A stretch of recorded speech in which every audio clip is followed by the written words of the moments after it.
Iniutos ni Pangulong Bongbong Marcos na dagdagan ang dami ng pupwedeng angkating karneng baboy ngayong taon.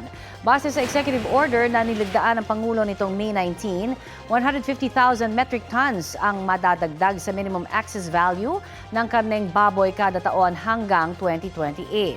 Kaya mula 54,210 metric tons ngayong taon, iniutos na itaas yan sa 204,210 metric tons. Isa sa mga itinukoy na dahilan sa utos ang patuloy na pagkalat ng African swine fever na nagpababa sa pambansang inventory ng baboy na nagresulta sa kakulangan ng supply at patuloy na pagtaas ng presyo nito. Utos pa ng Pangulo, dapat matiyak na patas ang allocation ng may import na karne para sa mga processor at Food Terminal Incorporated o kadiwa ng Pangulo program. Magiging epektibo ang kautusan sa oras na mailathala ito sa Official Gazette o sa pahayagan na may general circulation.